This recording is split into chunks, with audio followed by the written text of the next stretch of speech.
Hello everyone, welcome back to my channel. So আজকে যে টপিকটা নিয়ে তোমাদের সাথে ভিডিও করছি সেটা আমাকে একজন ইনস্টাগ্রামে ডিএম করেছিল। নামটা ঠিক মনে পড়ছে না, বাট অনেকটাই ছোট আমার থেকে। সো বোনটা আমাকে রিকোয়েস্ট করেছিল যে দিদি ছোট্ট একটা তুমি তোমার মোটিভেশনাল চ্যানেলে ভিডিও বানিয়ে দিও পিরিয়ড চলাকালীন বা মাসিক চলাকালীন ভগবানের নাম জপ করা যায় কিনা এটার ওপর, এবং পুজো কি করা যায় কিনা সেটাও জানতে চেয়েছে। মানে মধ্যে কথা, ভগবানের নাম জপ এবং পুজো পিরিয়ড চলাকালীন করা যায় কিনা সেটার উপর বেস করে একটা ভিডিও বানিয়ে দিতে বলেছে। সো আমি বললাম খুব ভালো একটা টপিক তুমি আমাকে দিয়েছো। সো চলো আজকে বেশি লেট না করে এই ভিডিওটাকে স্টার্ট করা যাক। আই হোপ তোমাদের অনেকেরই হেল্প হবে। সো চলো ভিডিওটাকে স্টার্ট করি। আমি এই টপিকটা নিয়ে আলোচনা করার আগে বেশ কিছু বিষয় নিয়ে তোমাদের সাথে আগে কথা বলে নেবো, তাহলে তোমাদের কনসেপ্টটা বুঝতে বেশি সুবিধা হবে। সবার ফার্স্টে বলি, আমি কিন্তু বিশাল বিজ্ঞ কেউ না, কিন্তু আমি যেটুকু বিলিভ করি এবং যতটুকু আমি এই সমস্ত বিষয় নিয়ে ঘাটাঘাটি করি, যতটুকু তথ্য আমি মানে কি বলে যতটুকু নলেজ গ্যাদার করি আমি, তো সেই থেকেই তোমাদের সাথে আমি যতটুকু বিলিভ করি সেইটুকু তোমাদের সাথে ভিডিওর মাধ্যমে শেয়ার করি, যাতে আমার এই ভিডিওগুলোর মাধ্যমে তোমরাও একটু সাজেশন পাও, তোমাদের একটু হেল্প হোক। তো তার জন্য আমি মেন টপিকটা যাওয়ার আগে একটু কিছু কথা আগে বলে নেব। সো সেটা হচ্ছে, আমরা সবাই জানি চারটে যুগ আছে, তাই তো? সত্যযুগ, ত্রেতাযুগ, দ্বাপর যুগ আর কলিযুগ। এখন আমরা যে যুগটাতে আছি সেটা হচ্ছে কলিযুগ, এটা আমরা সবাই জানি। তো কলিযুগের মেন কাজ হলো ভগবানের নাম জপ করা।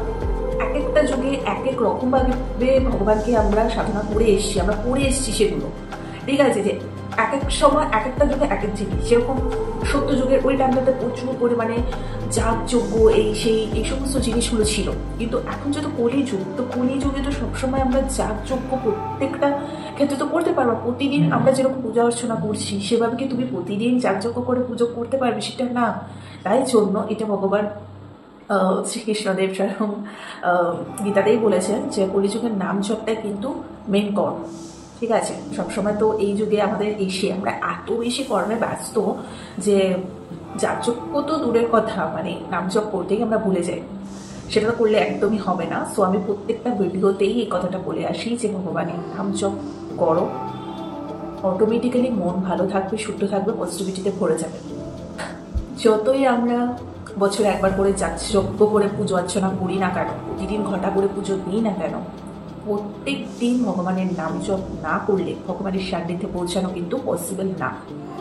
এইটা কিন্তু যারা গীতা পাঠ করেছো বা গীতার সম্বন্ধে একটু হলেও জানো তারা জানবে, বিকজ সেটা কিন্তু বলাই রয়েছে। এটা শ্রীকৃষ্ণদেবেরই মুখের বাণী, আমি কেউ না। উনি আমাকে দিয়ে আজকে ভিডিওটা করাচ্ছেন, উনি আমার মুখ থেকে কথা বলে বার করিয়ে নিচ্ছেন বলেই কিন্তু তোমাদের সাথে আমি এই ভিডিওগুলো শেয়ার করতে পারছি। নাহলে আমি একটা জিনিস মনে করি যে আমার একটা ডেইলি লাইফস্টাইল ব্লগিং চ্যানেল আছে, সেই চ্যানেলটা আজ বলতে বেশ কিছু বছর ধরে চলছে, কিন্তু আমার সবসময় আমার মধ্যে এই জিনিসটা ছিল যে এখানে তো আমি কিছু পজিটিভিটি শেয়ার করতে পারছি না। পজিটিভিটি ইন দ্য সেন্স যে কথাগুলো, মোটিভেটেড কথাগুলো তো একটা ডেইলি লাইফস্টাইল ব্লগিং চ্যানেল সবটা বলা যায় না। তার জন্য আমাকে আরেকটা এমন চ্যানেল খুলতে হবে যেখানে এই বিষয়গুলো নিয়ে আলোচনা করতে পারবো।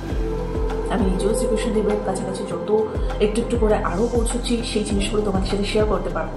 সো এটা ভগবান না চাইলে হয়তো এই চ্যানেলটা খুলতে পারতাম না, এবং ওনার এই কথাগুলো আমি বলতে পারতাম না, কারণ উনি না কিছু কিছু মানুষদেরকে সে দায়িত্বটা দিয়ে দেয় বাণী প্রচারের জন্য। সো আমি আবারও বলছি, বিজ্ঞ কেউ না, যতটুকু আমার জানা সেটুকু আমি নিজেও জানছি এবং তোমাদের সাথে সেটুকু আমি শেয়ার করছি। সত্যি কথা বলতে, আমরা যারা গোপাল সেবা করে থাকি এবং শ্রীকৃষ্ণদেবের সন্তান, আমরা যারা পিওরলি মনে করো, ঠিক আছে, যারা মনে করো না ভগবান মানো না, আমি তাদের কথা বলছি না, তারা আমার ভিডিও দেখবে না। যারা করো, যারা এতক্ষণ ধরে আমার ভিডিওটা দেখছো, অবভিয়াসলি তোমরা কোথাও না কোথাও সেই স্পিরিটটাকে বিলিভ করো, তারা না আমার মনে হয় কোনোদিনও একটা দিন নাম জপ না করে থাকতে পারবে না। এটা আমার ক্ষেত্রে আমার স্টোরিটা বলি। মানে বরাবরই আমি ভীষণ স্পিরিচুয়াল, কিন্তু যত ডে বাই ডে আরও বড় হচ্ছি, ম্যাচুরিটি আসছে, আরও বেশি স্পিরিচুয়ালিটির মধ্যে আমি ঢুকে যাচ্ছি, আরও বেশি শ্রীকৃষ্ণদেবকে জানার চেষ্টায় রয়েছি এবং কাছাকাছি চলে যাচ্ছি। তো একটা দিন যদি নাম জপ না করি, আমার সেদিনটা পুরো কীরকম একটা লাগে। আর সত্যি কথা বলতে সেটা আমার সাথে কখনো হয়ও না।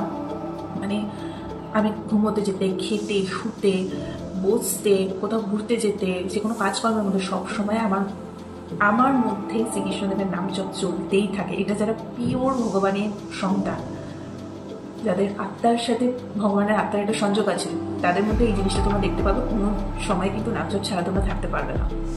আর যদি একটা দিন মিস হয়ে যায় তাহলে তো মনে হয় যে মানে ভগবানের কাছ থেকে অনেকটা দূরে হয়তো চলে এসেছি, হয়তো ভগবান আর আমাদের পছন্দ করছে না, আমাকে পছন্দ করছে না, আমার নিজেরই মন মেজাজ খুব খারাপ হয়ে যায়, এই বাবা এতটা দূরে চলে আসলাম, এরকম একটা ফিল হতে থাকে একদিন যদি মিস হয়ে যায়। যদিও বা সেটা কোনো সময় আমার ক্ষেত্রে হয় না, প্রত্যেক সেকেন্ডে আমি ওনাকে মনে করি এবং নাম জপ অটোমেটিক্যালি আমার মধ্যে হতে থাকে।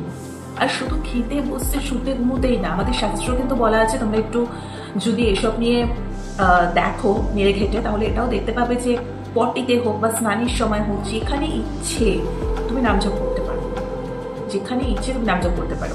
কারণ ওই উপরই চাকচিক্য বা তুমি কত নিজেকে ঘষে ঘষে পরিষ্কার করবে, চামড়াটা পরিষ্কার হলেই কি সবটা হয়ে যায়? মন থেকে সবসময় পরিষ্কার থাকা উচিত।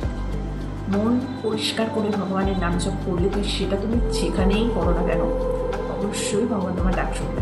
অথচ মানে উপরে চাকচিক্য, উপরেই চামড়া ঘষে মেজে বিশাল কিছু, এবং তাতে আমার মনে হয় না খুব একটা লাভ হয় বলে। তো আমাকে কোয়েশ্চেনটা এটাই করেছিল। এবারে আসি মেন টপিকটাতে, যে পিরিয়ড চলাকালীন নাম জপ করা যাবে কিনা দিদি, সেটা তুমি একটু গাইড করে পুজো দেওয়া যাবে কিনা। প্রথমত আমি বলছি অবভিয়াসলি পিরিয়ড চলাকালীন নাম জপ করা যাবে, আমি নিজে করি, আমি নিজে করছি। এই 3-4টে দিন কি আমি একটা সপ্তাহে ধরে নিলাম, আমরা যদি ঠাকুর ঘরে গিয়ে পুজোটা নাও দিতে পারি, মনে মনে তো সবসময় নাম জপটা করছি, দ্যাটস এনাফ। নাম জপের মধ্যে যে মাহাত্ম আছে, যে পাওয়ারটা আছে, পুজো আচ্ছা সবই ঠিক আছে, কিন্তু 7টা দিন না হয় একটু গ্যাপই নিলাম না। আমি কিন্তু তবে এটা বলবো না যে বিয়ে চলাকালীন পুজো দেওয়ারটা কথা, কারণ বিগ্রহ সেবা করা কিন্তু উচিত না এই সময়টা। মানে এটাই বলবো যে বিগ্রহ সেবা বা পুজো করাটা এই সময়টা না করাই ভালো। মানে আমার নিজেরই অনেস্টলি স্পিকিং এই সময় একদমই মন থেকে আসে না, যেটা মন থেকে আসে না সেই জিনিসটা জোর জবরদস্তি করা কখনোই উচিত না, কিন্তু নাম জপটা করা উচিত। অফকোর্স যখনই যে অবস্থাতে তুমি থাকো না কেন সবসময় ভগবানের নাম জপ করো, কোনো অসুবিধা নেই। তাই পিরিয়ড চলাকালীন পুজো আচ্ছা করতে পারবে না, তার সাথে নাম জপ না করার কোনো সম্পর্ক নেই। হ্যাঁ, পুজো আচ্ছা অর্চনাটা হয়তো ওই একটা উইক বাদ দিলে, বাট তার সাথে নাম জপ না করার তো কোনো সম্পর্ক আমি দেখতে পাচ্ছি না। সো অফকোর্স তুমি নাম জপ করতে থাকো, নাম জপ করো।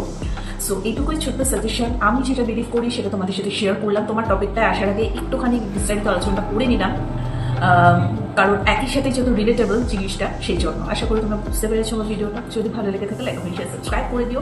আরও যদি কৃষ্ণ কথা কিছু জানতে চাও সেটাও আমাকে বলো, কারণ আমি যত বেশি এই বিষয় নিয়ে রিসার্চ করবো, তোমাদের সাথে শেয়ার করবো, আমারই ডে বাই ডে উপলব্ধি হবে।